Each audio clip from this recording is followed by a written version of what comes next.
అందరికీ నమస్తేనల్లా welcome to MR media Telangana. This is Rekha. ఇక సభలు ఎందుకు పెడతాడు, సమావేశాలు ఎందుకు ఏర్పాటు చేస్తుండో ముఖ్యమంత్రి రేవంత్ రెడ్డి చాలా మందికి అర్థమైతలేదు.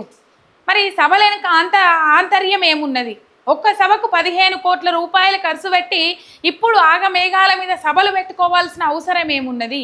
అభివృద్ధి పనులు అంటాడు. మరి అభివృద్ధి పనులు యాడికేలు మొదలు పెడతాడు, యాడికేలు అయితే ఉన్నాయి. పెండింగ్లో 90% మిగిలిపోయి ఉన్నాయి కూడా. బీఆర్ఎస్ ప్రభుత్వం హయాంలో 90% చేసి ఉన్న పనులను కూడా రేవంత్ రెడ్డి ఆ 10% కూడా కంప్లీట్ చేయలేకపోతా ఉన్నాడు, ముంగటికి తీసుకొని పోలేకపోతా ఉన్నాడు. ఇక సభలు సమావేశాలు అని చెప్పేసి ఏర్పాటు చేసుకుంటా ముందటికి పోతా ఉన్నారు. ఈ సభలు ఎందుకు పెడతా ఉన్నారు అని అన్నప్పుడు ఒక ప్రశ్న లేవనెత్తినప్పుడు ఒక ఆన్సర్ అయితే వస్తూ ఉన్నది. కర్ణాటకలో ముఖ్యమంత్రిని మార్చిండ్రు, తెలంగాణలో ఎక్కడ మారుస్తారో అని చెప్పేసి ఒక భయం అయితే రేవంత్ రెడ్డికి ఉన్నది. ఒక బల ప్రదర్శన కోసమే నా వెనుక ఇంతమంది జనం ఉన్నారు, నన్ను కనుక ముఖ్యమంత్రి పదవుల నుంచి వీకెత్తే మీకే నష్టము అని చెప్పుకోవడానికి మాత్రమే రేవంత్ రెడ్డి ఒక్క సభకు 15 కోట్ల రూపాయలు ఖర్చు పెట్టి సభ పెడతా ఉన్నాడు అని చెప్పేసి మాట్లాడుతూ ఉన్నారు. ఇక ఆ సభకు అక్కడ స్థానికంగా ఉన్న జనం రావాలి, స్థానికంగా ఉన్న జనాలు వస్తలేరు. ఎక్కడి నుంచో మారుమూల ప్రాంతాల నుంచి జనాలను పట్టుకొని వచ్చి వాళ్ళను కూడా ఇబ్బంది పెడుతున్న పరిస్థితి మనకు కనబడతా ఉన్నది. రైట్, నిన్న నల్లగొండ పోయిండు రేవంత్ రెడ్డి. ఆ నల్లగొండలో చాలా లొల్లులైనాయి, కొట్లాటలైనాయి, జౌడాలైనాయి. అవన్నీ ఇంట్రెస్టింగ్ పాయింట్లు మనం ఈ వీడియోలో మాట్లాడుకుందాము. మీరు ఒక్క సబ్స్క్రైబ్ చేసుకోండి, మీ ఒక్క సబ్స్క్రైబ్ నాకు ఎంతో బలాన్ని ఇస్తుంది. రైట్, సభ పెడతా అని చెప్పేసి చాలా ముందటబడి కోమటిరెడ్డి వెంకటరెడ్డి ముందటబడి ఉత్సాహంతో అట్లా ఇట్లా అని చెప్పేసి అల్లం బెల్లం లట్టు పొట్టు అని చెప్పేసి అన్ని మాట్లాడితే అన్ని నడుతాయని చెప్పేసి నల్లగొండలో నిన్న సభ పెట్టుకున్నారు. ఈ సభలో ప్రోటోకాల్ ఇష్యూలు, కథలు, కార్ఖానా, లొల్లి, కొట్లాటలు, ఒకరినొకరు నూకేసుకునుడు, రేవంత్ రెడ్డి సెక్యూరిటీ కొంతమంది నూకేసుడు, గుత్తా సుఖేందర్ రెడ్డి అలుగుడు, గుత్తా సుఖేందర్ రెడ్డిని హెలికాప్టర్లో పట్టుకొచ్చుడు. ఇక ఇదంతా నడిచింది. ప్రోటోకాల్ ఇష్యూ పెద్ద ఎత్తున నడిచింది. పోయిన కాడల్లా వాజీబ్ ముచ్చట్నేనాయే కాంగ్రెస్ గదే నడుస్తుంది. కాంగ్రెస్లో కొట్లాటలు కాలేదు అని అంటే కొత్తదనం ఉంటుంది, కానీ కొట్లాటలు అయినాయి అంటే దాంట్లో ఏం కొత్తదనం ఉన్నది అని చెప్పేసి అనుకుంటారేమో. కానీ ఇక్కడ మనం గమనించాల్సిన అంశం ఏంటంటే, నల్లగొండ అంటే కాంగ్రెస్ కంచుకోట అని చెప్పేసి మాట్లాడతారు. మిగతా రాష్ట్రంలో మిగతా ఏ జిల్లాలలో అయినా చిత్తుగా ఓడిపోయినప్పటికీ కాంగ్రెస్ పార్టీ ఒక నల్లగొండలో మాత్రం అట్లనే ఉంటుంది. నల్లగొండ కాంగ్రెస్కు కంచుకోట అని చెప్పేసి మాట్లాడతారు. అటువంటి నల్లగొండ జిల్లాల నిన్న విభేదాలు తారాస్థాయికి పోయినాయి. బాహటంగానే బహిరంగంగానే అన్ని అగుపడ్డాయి బయటకి. 2 మంత్రులున్న జిల్లాలో నిజంగా చెప్పాలంటే పెద్ద లొల్లయిందనే చెప్పుకోవాలి నిన్న నల్లగొండ సభ వేదికగా. ఒక్కొక్కరి గురించి మనం ఇప్పుడు మాట్లాడుకుందాం, ఇక్కడ మాట్లాడుకోవాల్సిన అవసరం ఉన్నది. రైట్, ఇంకా జనం గురించి ఇంకో వీడియో మాట్లాడుకుందాం. ఏ పార్టీ జనం వచ్చిండు, రేవంత్ రెడ్డి ఎంతెంత పొడిగా ఎగిరి మాట్లాడిండు, ఎవరెవరి గురించి మాట్లాడిండు, కొత్తదనం ఏమైనా చెప్పిండు, అవన్నీ ఇంకో వీడియోలో మనం మాట్లాడుకుందాం. ఇప్పుడు ఈ నేతల గురించి మనం మాట్లాడుకోవాల్సిన అవసరం ఉన్నది. రాజగోపాల్ రెడ్డి, ఫస్ట్ రాజగోపాల్ రెడ్డి అంశం నుంచి తీసుకోవాలి మనం. రాజగోపాల్ రెడ్డి తన నియోజకవర్గం నుంచి ఈ నల్లగొండ సభకు జనాల్ని రాలియలేదు, అసలు వాహనాలను అక్కడి నుంచి కదలనీయలేదు అనే అంశం అయితే బాగా చర్చనీయాంశమైంది, జోరు మీద ఉన్నది. ఆయన ఇంకొక అంశం ఏంటంటే, నా రాజగోపాల్ రెడ్డికి సంబంధించిన అనుచరులు ఎవరైతే ఉంటారో వాళ్ళను ఈ నల్లగొండ సభకు రానియలేరు. మనం ఇక్కడ అబ్జర్వ్ చేయాల్సిన అంశం ఏంటంటే, ఇప్పుడు రేవంత్ రెడ్డి కొడంగల్ పోయినా, లేకపోతే రేవంత్ రెడ్డి మహబూబ్ నగర్ పోయినా, రేవంత్ రెడ్డి వేరే జాగలలకు పోయినా ఏం చేస్తారు అంటే, ప్రధాన ప్రతిపక్షం ఎవరైతే ప్రశ్నిస్తూ ఉన్నారో వాళ్ళను బంధిస్తారు, ఆ సభ దగ్గరికి రానియకుండా హౌస్ అరెస్టులు చేస్తారు, ముందస్తు అరెస్టులు చేస్తారు. కానీ నిన్న కాంగ్రెస్ నాయకులని కాంగ్రెస్ సభకు రానియలేదు అని అంటే మీరు అర్థం చేసుకోండి ఈ లొల్లులు కొట్లాటలు ఏ స్థాయికి పోయినాయి అనేది. రాజగోపాల్ రెడ్డి అనుచరులను ఆ సభ ప్రాంగణానికి రానియలేదట. కొంతమందిని ఎందుకు రానియలేదు అని అంటే, అడ్డుకున్నారు అని అంటే, రాజగోపాల్ రెడ్డి మంత్రి పదవి కోసం బాగా దండలాడుతూ ఉన్నాడు. లెక్కకైతే రాజగోపాల్ రెడ్డికి మంత్రి పదవి ఇవ్వాలి, ఎందుకంటే ఢిల్లీ అధిష్టానం మాట ఇచ్చింది, ఇటు రేవంత్ రెడ్డి కూడా మాట ఇచ్చిండు. బీజేపీలో ఉన్నప్పుడు నువ్వు వస్తే మంత్రి పదవి ఇస్తాము అని చెప్తే మళ్ళీ కాంగ్రెస్ పార్టీకి వచ్చిండు రాజగోపాల్ రెడ్డి. కట్టర్ కాంగ్రెస్ నాయకుడు అయినప్పటికీ కూడా ఏవో కారణాల వల్ల బీజేపీలకు పోయిండు. బీజేపీలకు పోయిన తర్వాత మళ్ళా కాంగ్రెస్లోకి వచ్చిండు. ఎందుకు కాంగ్రెస్లోకి వచ్చిండంటే, మంత్రి పదవి ఏదైతే ఉన్నదో ఆ మంత్రి పదవిని ఇస్తాము అని చెప్పేసి కాంగ్రెస్ పార్టీలోకి మళ్ళీ లాక్కొని రావడం, మంత్రి పదవి ఇస్తామని చెప్పడమే.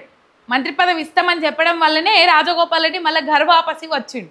తర్వాత ఢిల్లీ అధిష్టానం కూడా మాట ఇచ్చింది, భువనగిరి నుంచి ఎంపీగా చామల కిరణ్ కుమార్ రెడ్డిని గెలిపించడానికి పూర్తి సహాయ సహకారాలు అందిండ్రి, కష్టపడుండ్రి, ఎంపీని అందిస్తే మాత్రం కంపల్సరీ మిమ్మల్ని మంత్రి సీట్లో కూర్చోబెడతాము అని చెప్పేసి అటు రేవంత్ రెడ్డి కావచ్చు, ఇటు ఢిల్లీ అధిష్టానం కావచ్చు మాటిచ్చి రాజగోపాల్ రెడ్డిని మోసం చేసింది కాంగ్రెస్ పార్టీ. ఢిల్లీ లెవెల్లో ఒప్పించుకొని రాగలుగుతా ఉన్నాడు రాజగోపాల్ రెడ్డి, కానీ రేవంత్ రెడ్డికి అసలు ఇష్టం లేనట్టే కొడతా ఉన్నది. మనం చూసినాము రాజగోపాల్ రెడ్డి బాహటంగానే కొన్ని విషయాలు బయటకు చెప్పిండు. జానారెడ్డి నా విషయంలో ధృతరాష్ట్రుని పాత్ర పోషిస్తూ ఉన్నాడు అని కూడా చెప్పిండు.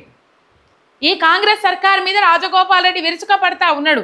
సరే మంత్రి పదవి ఎట్లా రావాలి నాకు అట్లా వస్తుంది, కానీ నాకు ప్రజల సంక్షేమం ముఖ్యమని చెప్పేసి మాట్లాడతాడు రాజగోపాల్ రెడ్డి. ప్రజలు అనుకుంటే ఏదైనా సాధించగలుగుతారు, ప్రజలు అనుకుంటే నేను ముఖ్యమంత్రిని అవుతా అని కూడా చెప్పిండు రాజగోపాల్ రెడ్డి.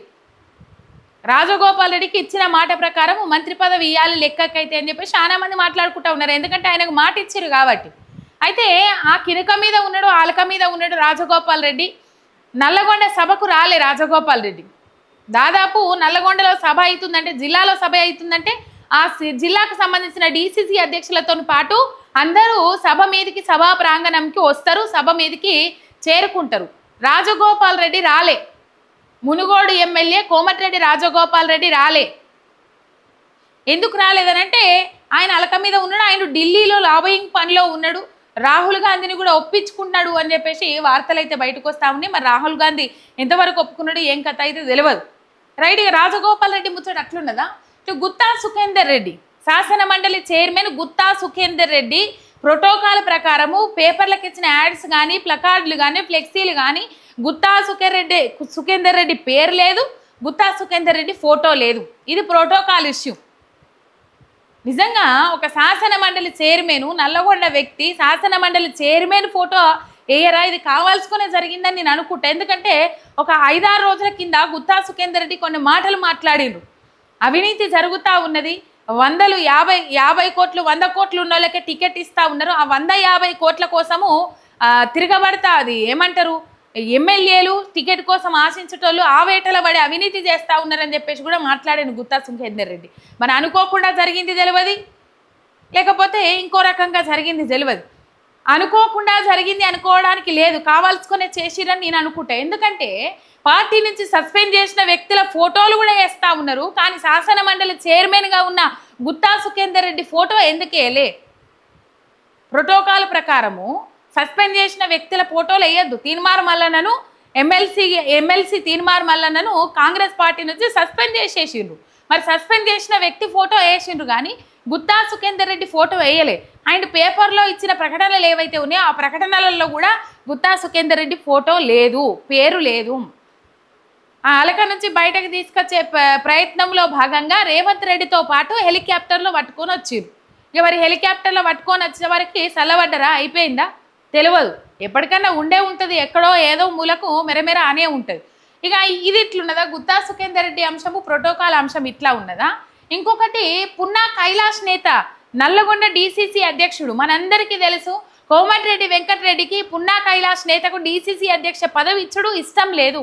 ఒకరికొకరు తిక్కనా బూతులు తిట్టుకున్నారు, మనందరికీ తెలుసు ఈ విషయం. కోమటిరెడ్డి వెంకటరెడ్డి అయితే ఈ పున్నా కైలాస్ నేత బీసీ బిడ్డ అయిన ఈ బీసీ బిడ్డను పట్టుకొని పొట్టు తిట్టిండు కోమటిరెడ్డి వెంకటరెడ్డి. ఆయనను స్టేజీ మీదకి రానియలేదు, రాకుండా అడ్డుకున్నారు కోమటిరెడ్డి అని కోమటిరెడ్డి అనుసరులు. గిన్ని విభేదాలు ఉన్నాక ఇదట ఇంకా కాంగ్రెస్ కంచుకోట అని చెప్పేసి మాట్లాడతారు, కాంగ్రెస్ కాకోట అని మాట్లాడతారు. నిజంగా ఆలోచించుండ్రి. సరే, ఈ ఒక్కరి గురించి మాట్లాడుకున్నాక ఇంకో ముచ్చట మనం ఇక్కడ మాట్లాడుకుందాము. బుర్రి శ్రీనివాస్ రెడ్డి ఎక్స్ మేయర్, ఈయన నల్లగొండ జిల్లాకి ఎక్స్ మేయర్. ఆ మేయర్ను రేవంత్ రెడ్డి సిబ్బంది ఎవరైతే ఉన్నారో ఆ మేయర్ను ఇంకో కొంతమంది కాంగ్రెస్ అనుచరులను తోసేసిండ్రు. సిబ్బంది మొత్తం స్టేజీ మీదనే తోపులాట అయింది, కొట్టుకున్నంత పని చేసిండ్రు. ముఖ్యమంత్రి వస్తుండు అని అంటే ఎంత అలర్ట్గా ఉండాలి, ఏం కథ? సమన్వయంతో లేని వ్యక్తులు కూడా, లేకపోతే ఐక్యతతో లేని వ్యక్తులు కూడా ఆ సభ మందము వాళ్ళు కలిసిపోయి ఉన్నట్లుగా నటించాలి. అప్పటి మందం ఏమో అంటారు కదా, రాజు మంచిగుంటే రాజ్యం బాగుపడుతుంది, ముంగటి నాగలి మంచిగా పోతే వెనక నాగలి మంచిగా వస్తుంది. ఇంక మన రేవంత్ అన్న ఎసొంటోడు, ఎప్పుడు కయ్యానికి కాలు సాపుడు, మోటు సామెతలు ఉంటాయి, కయ్యానికి కాలు చాపుడు ఇంకో పని చేసుడు అన్నట్టు ఉంటుంది. కానీ మొత్తం మీద ఎప్పుడు కయ్యాలకు కాలు చాపుతూనే ఉంటాడు మన రేవంత్ అన్న. ఎప్పుడన్నా అందరినీ కలుపుకొని పోదాం, అందరినీ ఒక తాటి మీదకి తీసుకొని పోదాం ఏమన్నంటే ఈయననే ఒక తాటి మీదకి పోయే లెక్క ఉంటుంది. అందరు నా మాట వినాలే, అందరు నా అడుగుజాడల్లో నడవాలి అని అంటాడు. ఎదుటోళ్ళ మాటకు నువ్వు విలువిచ్చినప్పుడు కదా నీ మాటకు వాళ్ళు విలువిస్తారు, గౌరవం ఇచ్చి పుచ్చుకోమని అంటారు. ఇక నీ పోకడనే గిట్లున్నాక ఇంకా కాంగ్రెస్ నాయకుల పోకడ ఇంకే తరీకాగా ఉంటుంది చెప్పుర్రి. మొత్తం మీద ఈ బుర్రి శ్రీనివాసరెడ్డి ఎక్స్ మేయర్ను తోసేసిండ్రు, ఇంకో కొంతమంది కాంగ్రెస్ నాయకులను తోసేసిండ్రు. పున్నా కైలాస్ నేతను డిసిసి అధ్యక్షుడిని వాళ్ళు సభ మీదకి రానియలే, వేదిక మీదకి రానియలే. వీళ్ళందరూ నిన్న ప్రోటోకాల్ ఇష్యూ ఇదంతా నడిచింది. ఒకసారి స్టేజ్ మీదనే ఎట్లా తోసేసుకున్నారో మీరు చూడుర్రి, ఇలా కనబడుతుంది మీకు.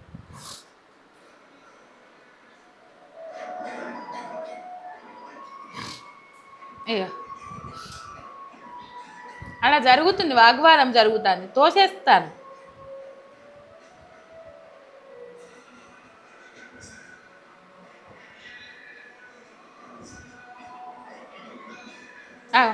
తోసేసిరావు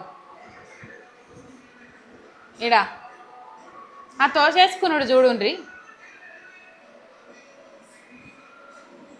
సెక్యూరిటీ సిబ్బంది బాగా తోసేసిర్రు.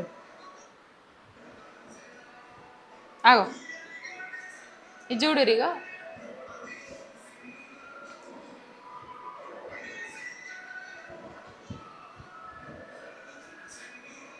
ఏదో పాటేసిర్రు ఇలా. కానీ మొత్తం మీద చాలాసేపు తోసుకున్నారు, లొల్లులు కొట్లాటలు అయినాయి అక్కడ. బుర్రి శ్రీనివాసరెడ్డిని దోషేసిరు, ఇంకా కొంతమంది కాంగ్రెస్ నాయకులను దోషేసిరు. ఎందుకు ఏ క్రమంలో ఈ తోపులాట జరిగింది అని అంటే రేవంత్ రెడ్డి వెళ్ళిపోయే క్రమంలో దాదాపు అగో కింద కూడా పడ్డారు జనాలు అక్కడ.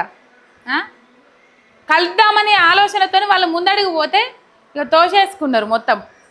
అగో మళ్ళా పోయినా మళ్ళా దోషేసిరు. ఇదంతా నడిచింది నిన్న కథ. స్టేజ్ మీదనే బాగా అన్నుకున్నారు, కొట్టుకున్నారు, బాగా లొల్లి అయింది. వాళ్ళ నిన్న మామూలు లొల్లి కాదు. ఇది కాంగ్రెస్ కంచుకోట నల్లగొండ. ఈ నల్లగొండ సభ యోగిట్లున్నది. వాళ్ళది వాళ్ళకే పొసుగుతలేదు, వాళ్ళది వాళ్ళకే అదైతే లేదు. ఇక వీళ్ళట ఏమో చేస్తారట, ఏమో చేసి ఏమో ఉద్ధరిస్తారట, ఏమో చేసి ఏమో అది చేస్తారట. నిన్న మొత్తం తోసుకున్నారు అక్కడ. ఇగో ఇక్కడ ఈ ఫోటో అని చెప్పిన కదా, ఈ ఫోటోలో ఇగో తీన్మార్ మల్లన్న ఫోటో ఉన్నది చూడండి మీరు. ఇగో సస్పెండ్ చేసిండ్రు ఆయనను, తీన్మార్ మల్లన్న ఫోటో ఇచ్చిండ్రు. ఇది ఒక పత్రికలో వచ్చిన యాడ్. ఇది తీన్మార్ మల్లన్న ఫోటో వేసిర్రు. అట్లెట్లేస్తారు? బాట బాగుంటే బతుకు బాగుంటుంది, మంచి రోడ్డు మన ఊరికి వెలుగు తెస్తుంది అని చెప్పేసి. మీ పోకడనే మంచిగా లేదు, ఇక మీరు మంచి రోడ్లు పట్టుకొస్తారు. ఇక గట్లున్నది మీ పోకడ, అంత ఘోరం ఉన్నది. మొత్తం మీద తోసేసుకున్నారాడా, తోసేసుకున్నది అయితే కనబడతా ఉన్నది క్లియర్ కట్గా. ఇగో ఈ ఇష్యూ అయితే జరిగింది. అండ్ ఇంకో ముచ్చట ఏంటంటే రేపు ఖమ్మం మధుర సభ ఉన్నది రేవంత్ రెడ్డిది. దెబ్బక సభ రద్దు చేసుకున్నాడు రేవంత్ రెడ్డి. ఎందుకు రద్దు చేసుకున్నాడు ఏం కథ అంటే వానలు పడుతున్నాయి అని చెప్పేసి రద్దు చేసుకున్నామని చెప్పేసి మాట్లాడుతున్నారు కదా. అయ్యో మన రేవంత్ అన్న వానలు తడితే ఏం కాదేమో కదా మన రేవంత్ అన్నకు. మొన్న పరేడ్ గ్రౌండ్లో మీటింగ్ పెట్టి, ఇది మహిళా శక్తి వారోత్సవాలు అని చెప్పేసి పరేడ్ గ్రౌండ్లో మీటింగ్ పెట్టి ఓ బస్సు చాలు చేసి ఓ బస్సు ఓపెనింగ్ చేస్తే అందులో తడుచుకుంటూ ఎక్కాడు రేవంత్ అన్న. ఆ తడుచుకుంటూ ఎక్కిన దానికే అబ్బా 3 రంగుల జెండా వట్టి ఎన్నో ఎన్నో హామీలు ఇచ్చి తెలంగాణను. ఓకే ఈ పాట అట్లుంటుంది కదా, నేను ఇట్లా పాడుతున్నా. 3 రంగుల జెండా వట్టి నాకు అసలు పాట గుర్తొస్తనే లేదు, ఎందుకంటే హామీలు అమలు చేయలేడు కాబట్టి. తడిసిండు రేవంత్ అన్న, మా రేవంత్ అన్న ప్రజల కోసం తడిసిండోహో, మా రేవంత్ అన్న ప్రజల కోసం వానల మొలకెత్తిండోహో అని చెప్పేసి బాగా మాట్లాడారు కదా. మరి ఇప్పుడు కూడా బాగా హైలైట్ అవుతుండే, ఎందుకు సభను క్యాన్సిల్ చేసుకున్నాడు? ఓహో జనం గురించి. ఆ జనం ఎట్లా అత్తలేరు కదా సభకు. మొత్తమంతా వానకు తడితే మొత్తం తడిసిండు. ప్రజానాయకులు అంటే ఇట్లుండాలి, ప్రజానాయకులు అంటే అట్లుండాలని తడిసిండు. ఓని తడుసుడు చల్లగుండా. ఇంకెప్పుడన్నా తడిసిండ్రా లేకపోతే ఇంకెవరన్నా తడిసిండ్రా లేదా లోకం మీద, ఈ దునియా మీద? ఆ సభకు తీసుకొచ్చిన మహిళలు కనీసం వాళ్ళని లోపలికి రానియకుండా గేటు బయట ఉంటే ఆ గాలి దుమారంలో ఎటు పోవాలని అర్థం కాక బిక్కుమని ఎవరన్నా చాదుకుంటారని చెప్పేసి ఎదురు చూసిరు ఆ మహిళలు. ఎక్కడనో కొమరం భీం ఆసిఫాబాద్ జిల్లా నుంచి పట్టుకొచ్చిరట వాళ్ళని. మరి ఇక రేపు వాన పడుతుంది అని చెప్పేసి మధుర సభ క్యాన్సల్ చేసుకున్నారు, రద్దు చేసుకున్నారు. మరి మధుర సభల రైతు భరోసా పైసలు విడుదల చేస్తామని అన్నారు కదా, మరి అది ఎట్లా అని అంటే అది ఇంకో వీడియోలో మనం మాట్లాడుకుందాము. మీరు ఒక్క సబ్స్క్రైబ్ చేసుకొని మీ ఒక్క సబ్స్క్రైబ్ నాకు ఎంతో బలాన్ని ఇస్తుంది. శనార్థి.